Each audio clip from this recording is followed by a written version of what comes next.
Good afternoon, everyone. Thank you very much for coming. My name is Chris Magnus. I'm the police chief here in Tucson. I'm very sad to share that earlier this morning, an individual died who TPD officers were dealing with on a prowler call. Because this individual had been placed in handcuffs and was not free to leave, this is being treated as an in-custody death. Now, in line with our policy, independent administrative and criminal investigations began immediately with detectives and other administrative personnel from our Office of Professional Standards responding to the scene. Now, I responded along with Deputy Chief Chad Kazmar and 3 of our assistant chiefs. Captain Duffy, who oversees the Office of Professional Standards, and Captain Scott, who oversees the Central Investigations Division, were also present. Now, I'm going to provide you with an approximate timeline of events, but I really need to stress that both of these investigations are in their preliminary stages. So a call came in at 2:28 this morning from an elderly gentleman who resides in a midtown neighborhood, and the call was that an unknown male was in his backyard by his porch, moving furniture around, talking to himself, and very possibly under the influence. Officers were dispatched to the call at 2:30 a.m. Officers arrived at approximately 2:39. Initially, 3 officers went to the location. 1 remained at the perimeter, and 2 went back behind the house. Now, after searching the backyard, they found the male, 29-year-old Jesus Gilberto Gutierrez. His date of birth is 2/7 of 1991. They found him lying on the ground, moving but not responsive. Mr. Gutierrez was put on his side in the recommended recovery position at 2:46. One of the officers notified dispatch that he had labored breathing and asked for paramedics to respond. At 2:49, an officer asked that the paramedics expedite their arrival. In the 10 code, we call this responding 1018. Officers gave 2 doses of Narcan, a medication to reverse the effect of opioid overdoses, at 2:50 and then again a short time later. Mr. Gutierrez was handcuffed prior to the administration of Narcan to protect him and the officers, since it's common for people coming out of opioid overdoses to become combative. In addition, of course, Mr. Gutierrez had committed a crime by entering the older gentleman's backyard without permission. Now, unfortunately, in this particular case, Narcan had no apparent effect. A 4th officer arrived and helped carry Mr. Gutierrez to the front yard, where it was easier for paramedics to treat him. This took less than a minute. Now, when the officers placed Mr. Gutierrez on the ground by the front yard, they determined that at that time he had no pulse. They took his handcuffs off and began CPR. Tucson Fire Department paramedics arrived at 2:52 a.m. and continued CPR. Ultimately, Mr. Gutierrez was pronounced deceased at the scene by TFD. Now, it's too soon for an autopsy report or a toxicology report. However, in the backyard where Mr. Gutierrez was found, the officers discovered drug paraphernalia and a medication used to treat opioid addiction. As you will see from the body-worn camera video that we're about to show you, no force was used by the officers. Now, we're holding this press conference and sharing this video to be as transparent as possible, not because we've identified any violations of our policies.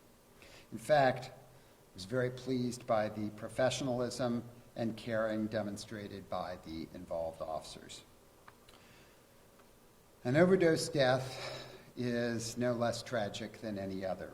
We have had a staggering 213 overdose deaths so far this year. That's through July 15th in Pima County, with likely more to be recorded from the past 2 weeks. At this rate, the Pima County Health Department projects that we're going to have 380 such deaths this year, which is far behind what we saw even at the peak of the methamphetamine epidemic in the early 2000s. I know that the coronavirus pandemic has commanded the most attention this year, but this problem, these overdoses, really need the community's attention. So at this point, we are going to show you the video, and then we can take some limited questions after that. So I'll let you go forward with that.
Please, can you hear me?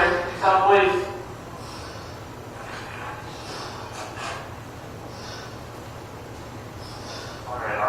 Yes.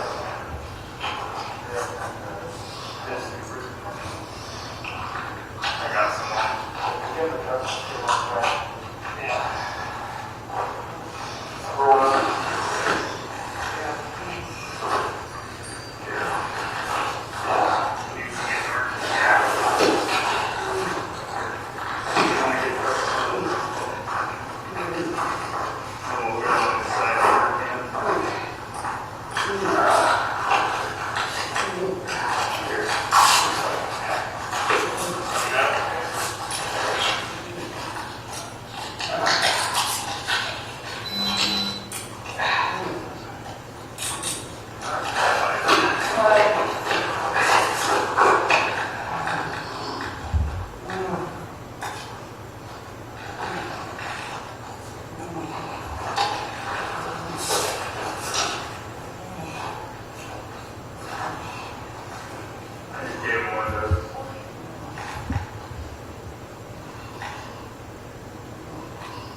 Hey. Hey, bud. You know what's your name? Did you bring Narcan? No. Okay. Here.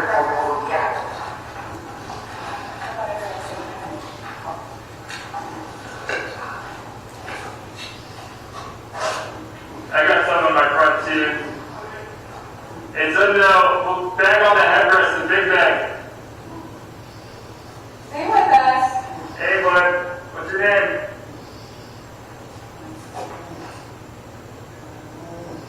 Stay with us.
So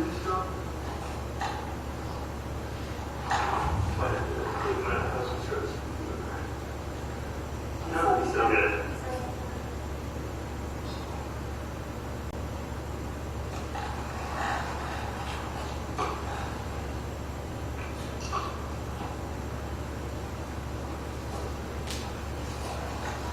Stay with us, okay?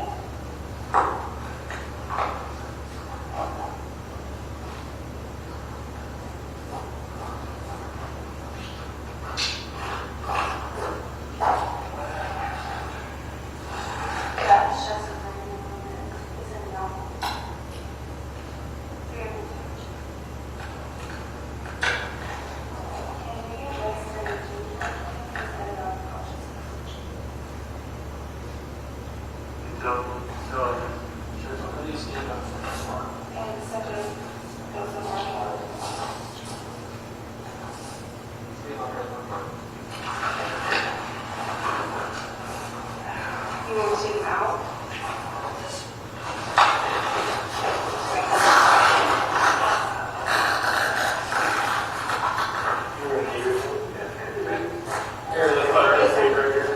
That one's locked. It's shaded.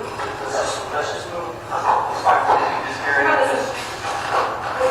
1, 2, 3.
Take them out.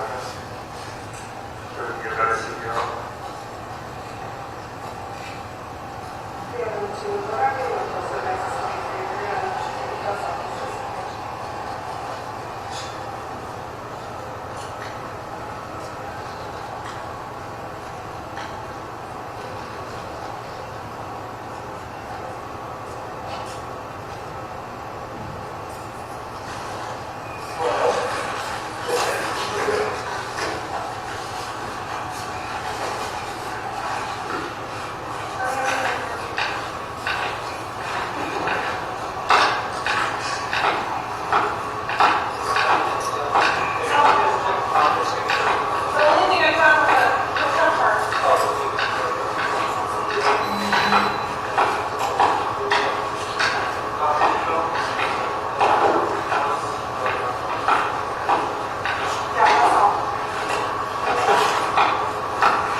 Okay, so with that, I can take some probably very limited questions. Again, the investigations are ongoing. It's all very preliminary at this point, so there's a lot I can't get into for that reason. Also, I'm not going to be discussing the cases that involve Mr. Ingram Lopez or Mr. Alvarado today. We've had a Sentinel Event Review Board convened to review these cases over the last several weeks. The board includes diverse members from the community as well as from the mayor's office and from wards 2 and 3 council offices. And when that process is complete and they issue their recommendations and findings, I'll be happy to speak on those matters again.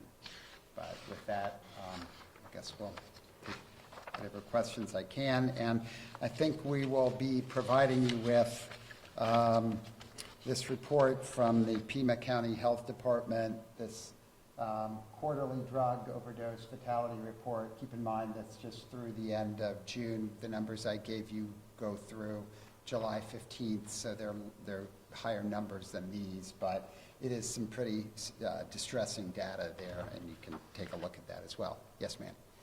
Chief, I'm assuming you've seen that video multiple times. Watching it back now, what would you say of the way that the officers handled the situation? Anything you see that they should have done differently? What do you think? No, I've watched it multiple times, and although, as I said, our investigation is ongoing and things are still preliminary, what I've seen so far I'm impressed by. They followed our protocols. They called for EMS right away. They even made an additional call later as the subjects, as Mr. Gutierrez's condition worsened, for them to hasten their response. I thought they demonstrated compassion towards him. What you see when they're doing this is called a sternal rub. It's designed to get somebody to kind of wake up or become more conscious and oriented towards you. So that's what they were doing there. But I thought their actions were very appropriate, and so far I've been very impressed with what I've seen. Can I ask about the putting handcuffs on him? In the first place, he appears relatively unconscious when we get there. I don't know if handcuffs play any factor in how he was recovering or not, but do you think it was necessary to put cuffs on him? Well, I think that's a judgment that the officers have to make based on the circumstances. Keep in mind, they don't know when they first come in contact with him, if he's sleeping, at what state of an overdose he could be in. If they give Narcan, even the Arizona Department of Public Health and their guidance around Narcan use makes the observation that individuals can become combative when they come to after being administered Narcan. So rather than having to fight with somebody at that point, it seems more prudent to have that person secured. But again, investigation is ongoing. Having said that, I don't see it as inappropriate, and they did remove them, obviously, to do CPR. Standing in front of us today, you said that this is in the interest of transparency, a promise I think you made earlier. What do you hope to gain from coming to us the day of this tragedy and letting the public know exactly, as you see from the body camera, what happened? Well, as we pointed out before, that's not, something. The ability to come forward with this kind of video and this information this quickly is not something we'll always be able to do. We've indicated our pledge is to come forward with that information, or at least preliminary information, within 72 hours. In this circumstance, things were very straightforward. They fell into place in terms of next of kin notification and other factors, so we were able to do this somewhat more quickly. But, our goal is to show people what we're dealing with. Obviously, we feel terrible about a death of this sort, but we also think it's important that the public understands that these overdose deaths are something our police officers and firefighters are dealing with on a, unfortunately, very regular basis. Since we issued Narcan, we have had over 26 Narcan-related saves involving the police department, even though we've administered it over 90 times. Keep in mind that Narcan does not work for drugs other than opioids. So, for example, when people overdose on a wide range of other drugs, unfortunately, Narcan is not going to be helpful to them. But we still administer it. It has no bad effects, even if it doesn't work. And so we want to make the public aware of, what officers are dealing with, and I think this is a good example, even though it had a very tragic outcome of officers doing the very best they could in, again, a very difficult situation. And obviously, we don't have the toxicology, not enough time for that, but judging from what you saw on the scene and how he was behaving, you guys decided it appeared as if he was overdosing. Well, again, preliminary, but when you find drug paraphernalia and a prescription drug for opioid addiction in somebody's pocket, that's usually a pretty good indication that that's the nature of the situation. You took us through the timeline. Could you just, from the time of officers arriving to when it became a medical issue and other paramedics were called or TPD was called, how long did it take before that happened? Well, paramedics were called, EMS was called initially, I believe, within just a couple minutes after their arrival. Keep in mind, they arrive, they have to approach the scene cautiously. They have no idea what they're going to find in a dark backyard, whether it's going to be an actual prowler, somebody trying to commit a burglary, in this case perhaps somebody who had overdosed or who had mental health problems, so they're approaching cautiously, but they contacted meds right away once they discovered Mr. Gutierrez, and then they requested that the EMS crew step it up based on his deteriorating condition a few minutes later. So I think things moved very quickly. Can you give us the names of the officers again that were involved? So I tell you what, you're going to have them all in the press, in the copy of the press briefing that you receive, and that's probably easier than me listing them all out. So there were a total of 4 officers. 3 were the primary officers on the scene that you saw, and then 1 was arrived later, basically with no significant role in the matter. Is there any kind of investigation into these officers or anything like that? Well, we conduct, of course, yeah, as I said, we conduct both there's always, in any death case like this, and this is not something new, this has been the case all along, we have a criminal investigation and we have an administrative investigation. Our detectives do the criminal investigation, our OPS, Officer Professional Standards, sergeants do the administrative investigation. They're both out there, and they're still working on that now, as they will be certainly in the days to come. They'll be waiting, of course, for the autopsy report, which can take, it's just the way it is. It can take some time before that comes back, sometimes as long as several months, sometimes sooner, but they'll be doing their investigations throughout that time. Okay, well, again, thank you very much, and we'll have copies of all of this information as well as the information from the Department of Public Health available to you, and then obviously you can follow up with Sergeant Dugan if you have other concerns or questions. Thank you.